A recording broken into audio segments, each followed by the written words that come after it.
Hello there, everyone, and welcome back to Russia in Context. Let's have a look at what happened here in Russia from March 13th through the 18th. And really, there's no getting around the biggest news story of the last week because it just absolutely eclipsed everything else. And it literally just like a black hole swallowed up all the stories that came close to it over the last 3 days. That news story is Russia's presidential election. To absolutely no one's surprise, Vladimir Putin won his fifth presidential term, which will see him in charge of the country until 2030, at which point in time he will have overtaken Stalin in terms of total number of days on the throne. In fact, the only Russian leader he won't have overshadowed by then is Ekaterina II. But never forget, a sixth and technically final, theoretically, though we have heard that before, technically a sixth term would have him in charge until 2036, at which point in time he would become the Russian Empire's longest sitting ruler. But for now, he's just on pace to outdo Stalin. The results of the election, when they were finalized on Monday afternoon, was 87.29% of votes for Putin, with a voter turnout of 77.44%.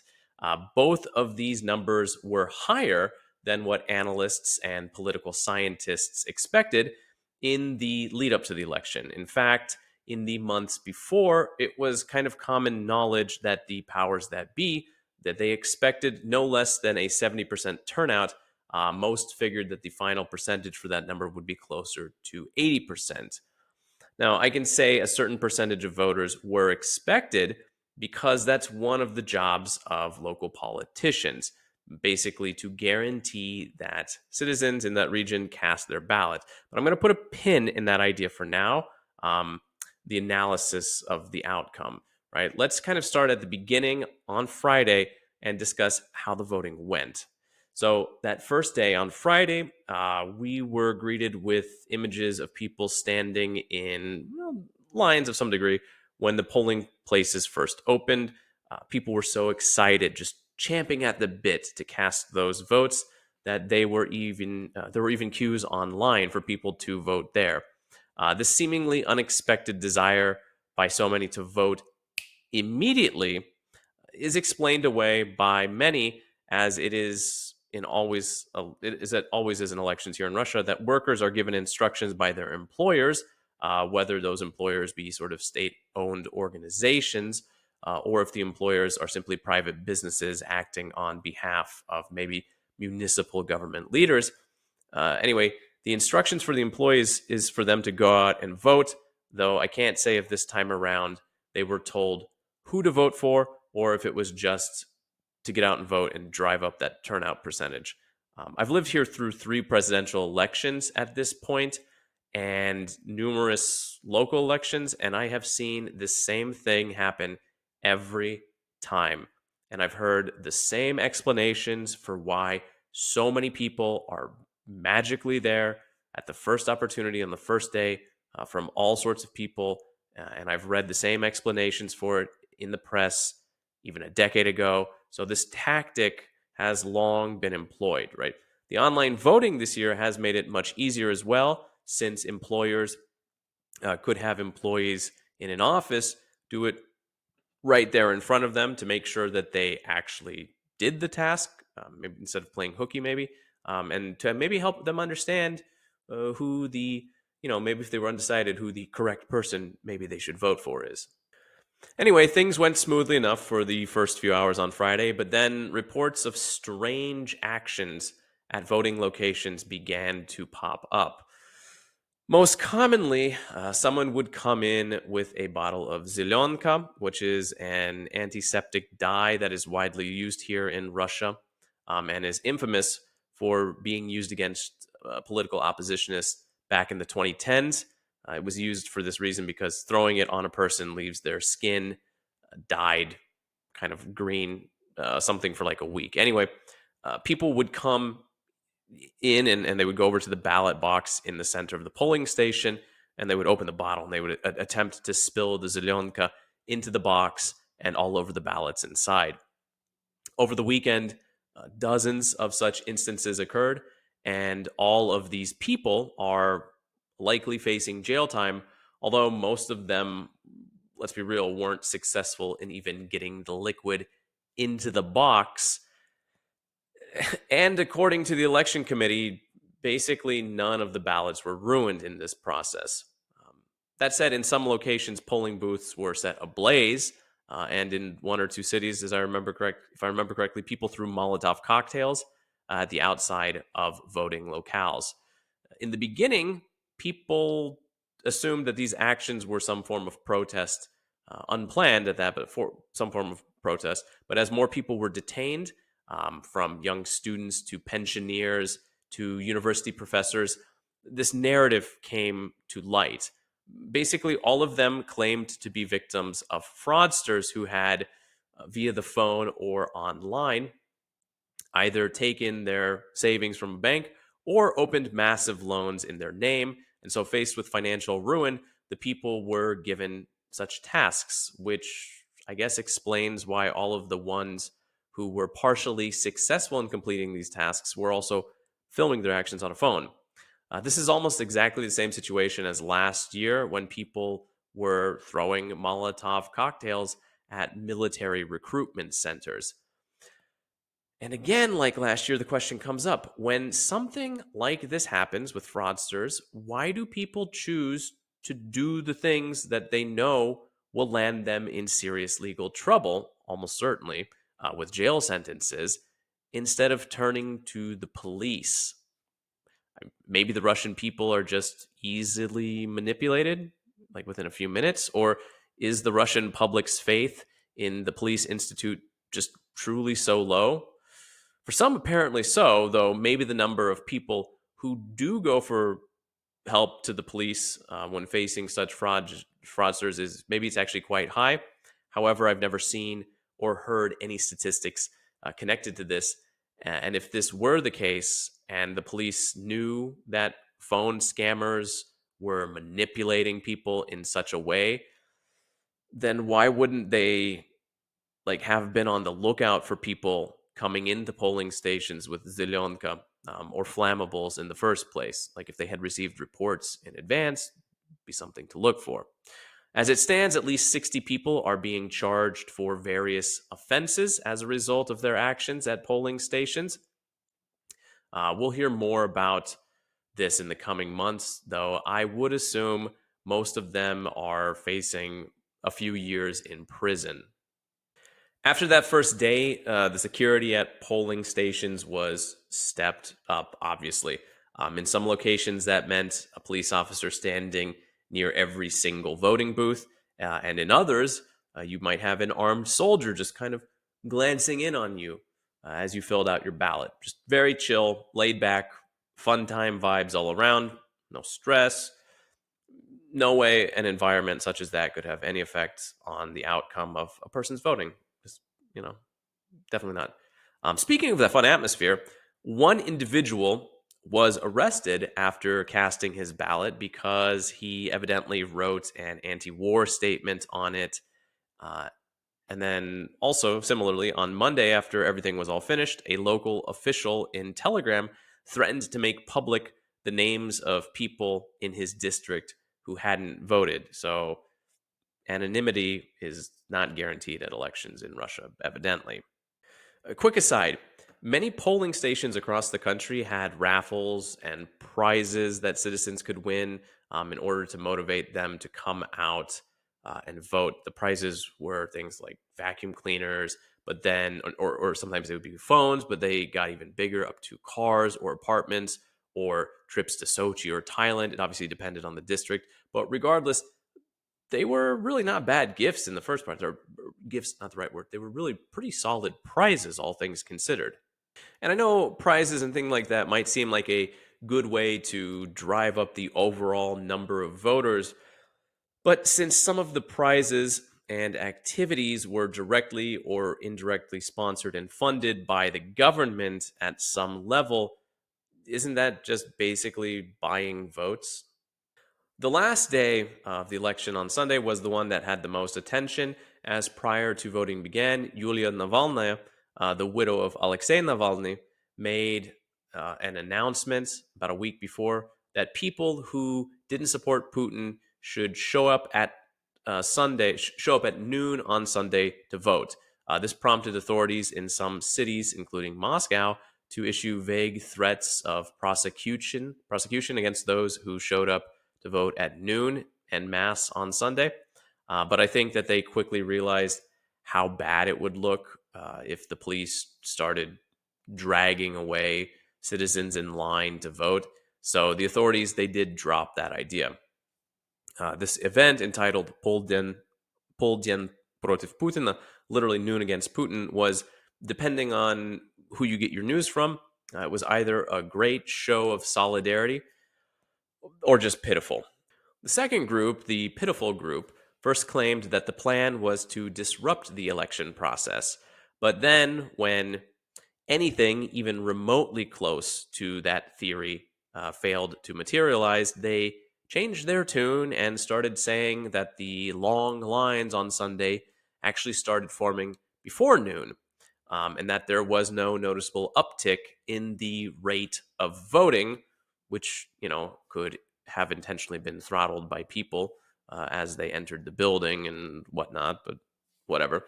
And anyway, that even if they were all in opposition to Putin, ultimately those people, they just ultimately made the elections look more legitimate.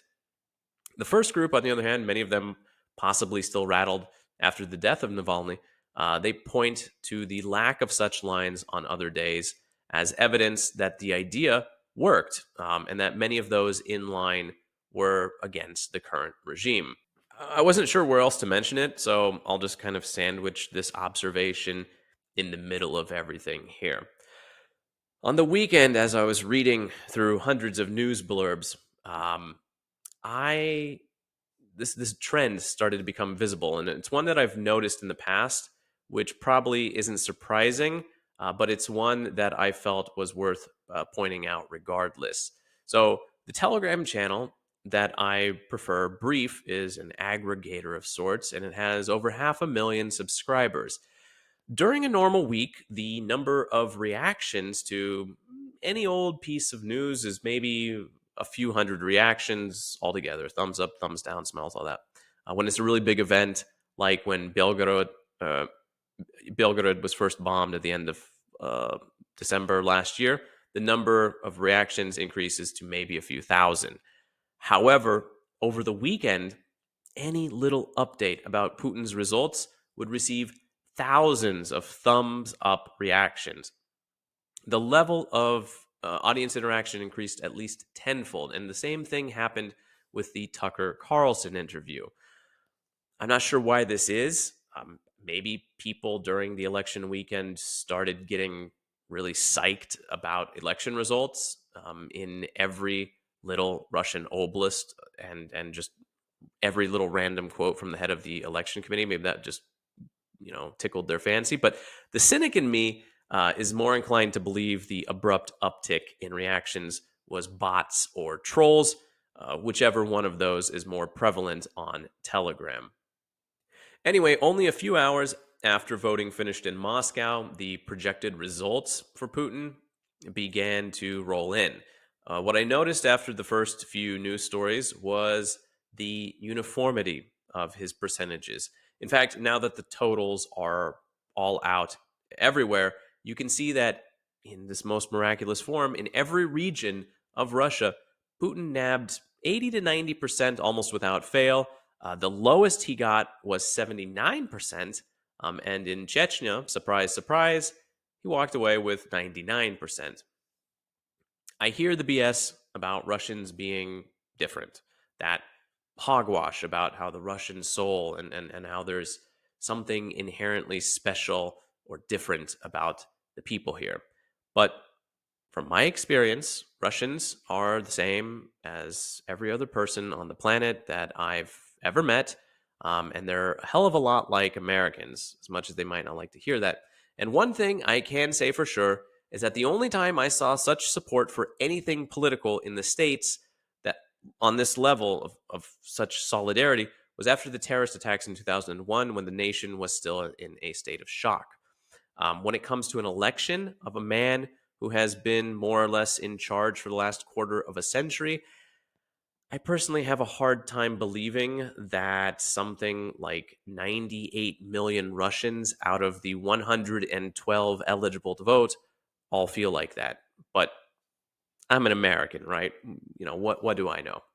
One thing worth thinking about: if we accept the results of the election at face value, all the discussion in the West about the average Russian not being responsible for the actions of the Russian government is essentially nullified by the results of the election, meaning that collective responsibility is absolutely a discussion that can now be had. Or if the elections aren't entirely fair and honest, then the government could essentially be handcuffing itself to the nation, right? Using the results to to demonstrate how connected everyone is, forcing everyone to go along with its wishes. Uh, this rings a bit true as on the final day of the election during the patriotic circle jerk that Sunday evening and the day after. I almost got a little nauseous from seeing the phrase rally around the flag being used again and again and again to describe how people turned out in, again, these unbelievable numbers to show their support. Remember earlier how I said that the governors were responsible for ensuring a very high voter turnout? This is the reason for that. So, not only would a low turnout with apathetic voters have been a PR disaster for the election, but the high numbers legitimize everything Putin and the Russian government have done for the last 6 years, but especially the last two. It allows them to point to numbers, percentages. It allows them to say that if the people didn't like what we were doing, if they didn't agree in some way, well, then the results obviously would have been different from what they were. This just shows that the opposition doesn't really exist, and or the only opposition is those paid by the West. What this ultimately means is that for the next 6 years, but more realistically, the next 2 to 3 for sure at any rate, the Russian government will be able to act unhindered, not as though there were many stumbling blocks before. The election and its outlandish results effectively give the Kremlin carte blanche. I do want to mention exit polls.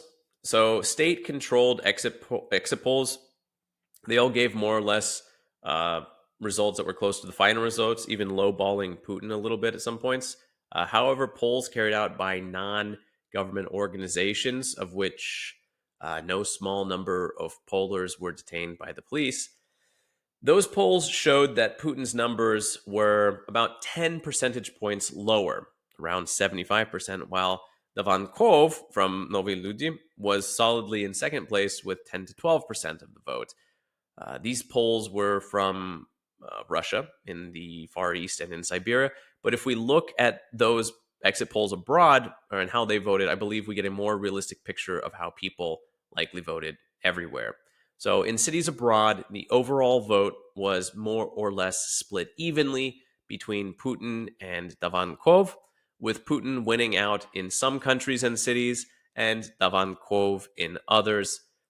Plus, a percentage of ballots were ruined. That was significantly higher abroad than it was here in Russia. So we can, I guess, just split those between Slutsky and Kharitonov. This is what I was alluding to earlier, with Russians and Americans being similar in many ways, including politics. See, I would wager that the divide we see in American politics exists latently here within Russian society, that the divide is not so much between parties here, that it's more those for Putin and how things are, conservatives, and those against Putin and who want more change, liberals.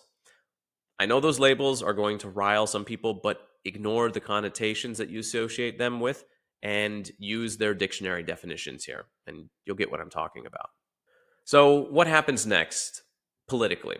Well, nothing immediately. Putin met the three other candidates on Monday evening, and they all congratulated him and more or less swore fealty before they skedaddled off to the 10-year anniversary concert slash celebration for when Russia snatched up Crimea.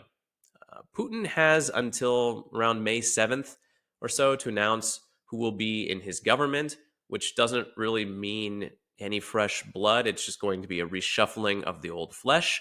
So the next month will probably have some political machinations happening on and off stage, but I'll only mention them if it's really a surprise.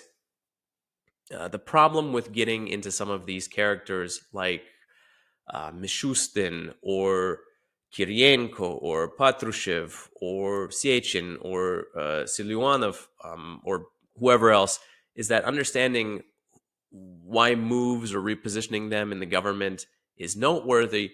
It requires unpacking who these very powerful and very entrenched figures in the Russian government are. In short, on the domestic front, the coming weeks should be quiet. All right. Even though I've got another, say, page or so of notes about absurd election results, such as Sochi voting 97% for Putin with a 97% voter turnout, to go on further would be pointless. We all have a clear understanding of how the election went down here in Russia, and you've likely made up your mind by now if you hadn't prior to clicking on the video. If there are, however, some specific questions about anything, just let me know down below in the comments. I do want to talk about a few stories that happened, before the election that were, I guess, pretty significant, all things considered. The first is the crash of a military transport plane in the Ivanova Oblast, which actually happened on the 12th. The crash killed all 16 people on board. The crew, when they understood that they were going down, they worked to make sure that they fell or that the plane fell away from populated areas. So, bravo to them for their selflessness. I bring it up because it was something like the ninth, I think, military transport plane that has been lost since Russia started its special military operation. But more interestingly, the death of 16 military personnel just made a blip. It was a blip in the public consciousness for like maybe a day or two. I've said it again and again here, and I will say it again in the future. At this point in time, Russian society has just become completely desensitized. Although I said that on the domestic front, things should remain calm for the next while, last week saw a flurry of discussion and speculation regarding taxes. I mentioned them in the last video, and here we are. So the Russian government and people who don't really know, I suppose, what they're talking about, they'll often boast that Russia has just a super low tax rate, one of the best in the world at a flat 13%.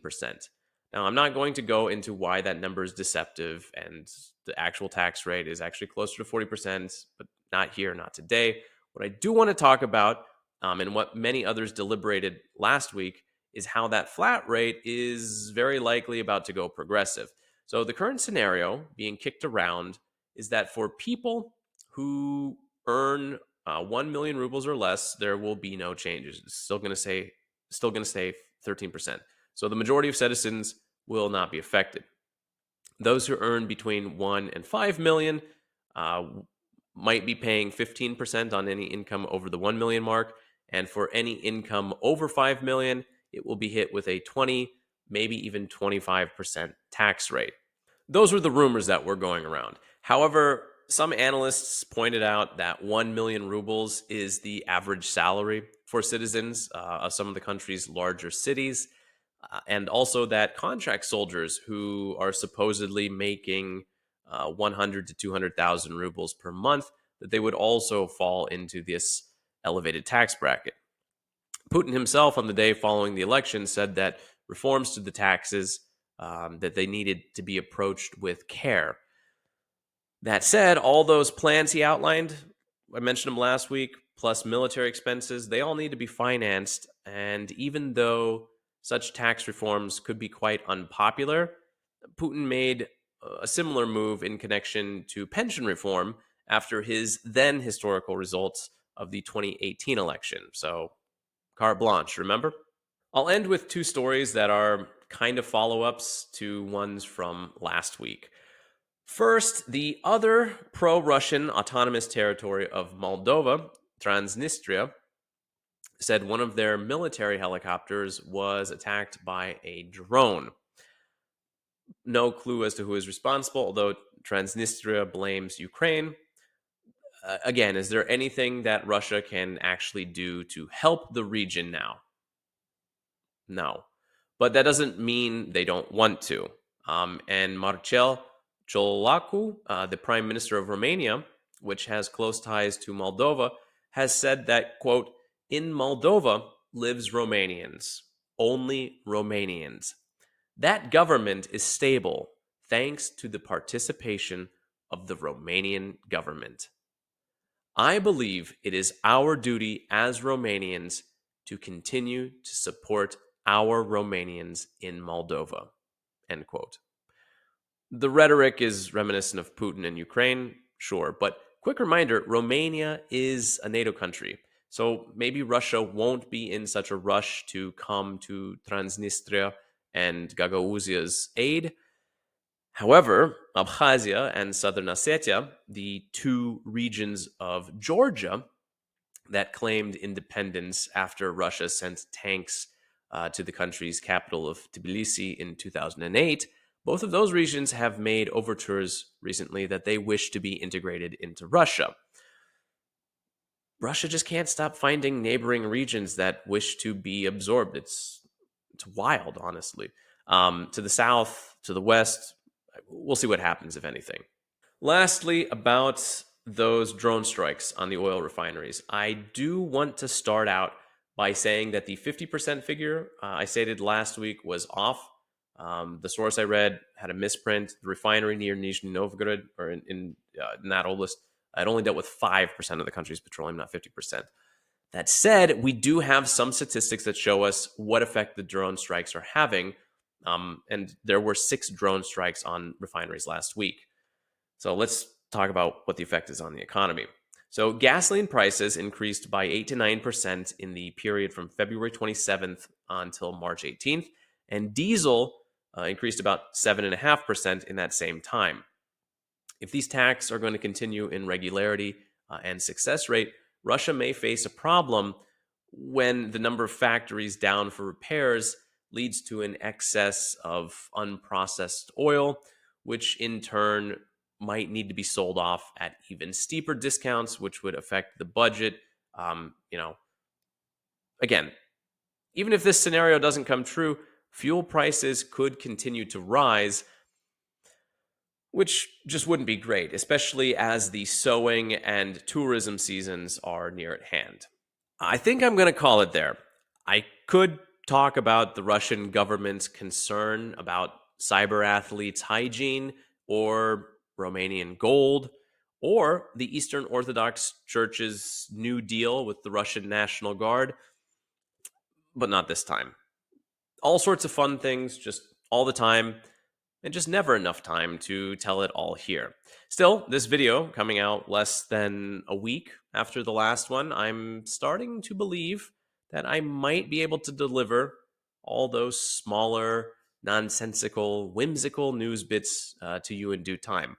I'm honestly surprised I pulled this one together as well and as quickly as I did, because as you may have heard in the last video, and maybe a little bit still in this one, I was a tidge under the weather the second half of last week and into the weekend, but with everything fresh in mind and memory when I sat down to do this, it all just came together lickety split. Anywho, as usual, leave any comments or constructive feedback down below, a like if you feel so inclined, or even share the video with anyone who might enjoy or benefit from it. As always, this has been Russia in Context. Thanks for watching.